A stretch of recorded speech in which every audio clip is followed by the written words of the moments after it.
Hi everyone, welcome to Homerino Collectibles, where today we're taking a look at the Star Wars The Black Series 6-inch Rey and D-O from The Rise of Skywalker. That is the figure on the right, but I do still have the Jedi Training Rey from The Last Jedi on the left here in box, and I was going to use it as a comparison, but I thought, you know what, let's just do a full-on comparison video, kind of review both figures in one, and just have a look at all the accessories, see how they compare, and then you can let me know in the comments below which style you prefer, whether you prefer the Rey in white or the Rey in grey, and hair down, hair up sort of thing. So yeah, just let me know which figure you prefer, which design you prefer. Generally, articulation wise and stuff, I think should be pretty much exactly the same. And actually, just before I do crack them open and take a closer look, I just want to mention, this is number 44, this is number 91.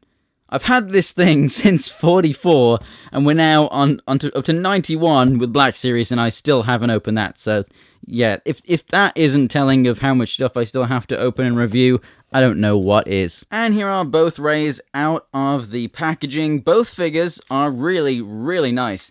I have to say, my own personal opinion, I do prefer the hair on the Last Jedi one, but I definitely do like the new lighter look from The Rise of Skywalker. But by far, the biggest improvement here is the face. I mean, come on.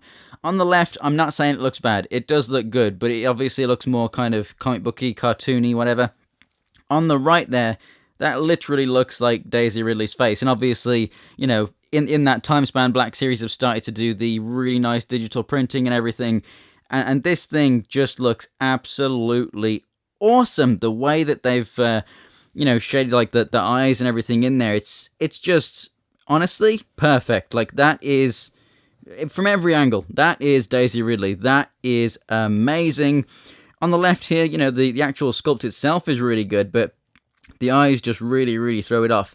If this figure had these eyes, then this would definitely be my favorite. So let's just take a quick look at articulation. Then obviously this head right here is going to be a bit limited because of the long hair. You can't move it around quite as much and quite as easily. Whereas this one, obviously with the shorter hair, you can get much more movement out of this one. But then, as far as the rest of the articulation goes, it's all pretty much the same across both of the figures. We're getting the hinge and the swivel there at the wrist and the elbow, and the torso movement is pretty much the same on both figures. On both figures, we have the plastic kind of skirt pieces here. They do not hinder the articulation in any way. On both, they can move out of the way, forward and back at the hips, rotation at the upper part of the thigh. We have a double jointed knee here, which is very stiff on this figure. And then the feet that move up and down and have an ankle pivot. That is the same on both figures, as you can see. So, articulation-wise, pretty much the same, besides the obviously longer hair on this one. And obviously, I mean, when I first saw this thing, I thought, obviously, it's just very much a Rey style of clothing. But even though it looks very familiar to us, it's so much different. And, you've still got this kind of loop thing here, but obviously it's a different mold. And you've still got this flap at the front, but here it's longer, which I really love that they're longer on here. It makes it look so much more badass. Still long on the back here. She has like a backpack, so she's carrying something in there. And then she's got a hood as well. Love the fact that this one comes with a hood. That is awesome. She doesn't have the wraps that go all the way up the arm. She's got the bands, which I think she had something like that in Force Awakens. I'm not sure, unless she had the wraps that went all the way up. I can't remember. Okay, just looked over my shoulder at the figure on my shelf. Yeah, she did have wraps much like that one. So yeah, that's pretty cool. Nice difference. Belt, obviously similar, but completely different at the same time. So I love how it looks very familiar to us, but it is completely different to the other figures that we've got. I think I preferred her with the boots, like with no skin cover, showing on the legs there as well. I think I did prefer that. This is much more reminiscent of a Force Awakens look. So now on to little D-O down here, which comes with the Rise of Skywalker version. To get it to stand up, it has this little thing. It's a really, really small piece. You can barely see it in the packaging. It's packaged underneath it. It just has one flat side and one indented side. On its own, doesn't stand up. Put it on that thing. If I actually put it on properly. There you go. Stands up straight away. Really, really awesome. So this thing has antenna. If we get nice close-up focus on it, there we go. It has really nice antenna. The head is on a ball joint, so it can look up and down, left and right. The wheel does actually spin, which is amazing, and it's got really nice detail on there. And I have to say, it's a lot of detail for this little guy. There is a bigger remote control version, and honestly, I'm happy with this. That's awesome. And I just think it's amazing that you can actually get it to stand up. I think that is... Oh, it's upside down. That's why it went. There we go. I think that is absolutely awesome. The wheel spins, and yet you can get it to stand up. That's awesome. So now onto the staffs. Jedi Training Ray, Rise of Skywalker Ray. You can see the straps are different colour. This one's like an olive green, this one's like a tan. We have some more brown on the straps over here as well. They are both the same size. This strap is actually more flexible. This one's a bit more stiff. This is all moulded in one piece on the old one. And the new one is actually in 3 pieces. So you can take it apart there, and you can take it apart there. I don't really know why. Maybe we'll find out in the movie, or maybe it was just for manufacturing purposes, or maybe it's just to help you actually put it over her body and everything. It just makes it a little bit easier for you, because it will. Obviously, you can open it up, put it around her, and then clip it back together.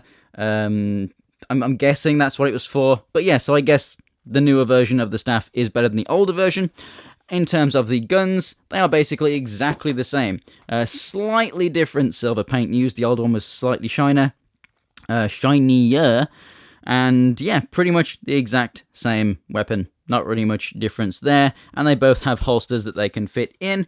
And yeah, the main difference in terms of the accessories here is with the lightsabers, because obviously the lightsaber, the Anakin Skywalker lightsaber, was split in half in The Last Jedi. And so, yeah, we have a completely different mold. The more recent Black Series lightsabers do have the thicker blade, so obviously this one has the thicker blade. We have the different midsection here, the strap, so obviously that's where it was cut in half. And we do still have the red detailing there and whatnot. The straps, I know this looks like they've got thinner, the T-strips, the black pieces. They're not thinner. They're the same size molding as this one. It's just that there's more paint on these. They just haven't painted they've painted the tops but not the sides of them. So they look more faint and smaller, but they're actually not. This one has the D-ring down here. This one on the end does not. I think this one's more along the lines of kind of, Episode 5 kind of Luke design here with the gaps there where the screws went in, and this is more of a kind of like a New Hope sort of design. If you know the differences between the lightsabers, then there you go, you know what I'm talking about. But yeah, love the thicker blade, but not really too much of a difference. When you put it in a hand, you cover up most of the differences anyway, so it doesn't really matter. So, yeah, both figures are amazing.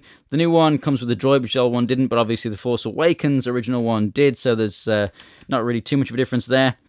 Obviously, massive difference in the colour and the hairstyle and the face detail. Other than that, the accessories are different, obviously, but pretty negligible. If you want to know which one you should buy, pretty much the figures are just as good quality as each other, so pick whichever one you like is best. I would say just pick up both. So thanks for watching, guys. If you enjoyed the video, go ahead and give it a like. If you want to see more from me, there's some videos on the screen right now, and links to my social media in the description below. If you want to see more Star Wars Black Series reviews, go ahead and subscribe. Thanks for watching, guys, and I'll see you next time.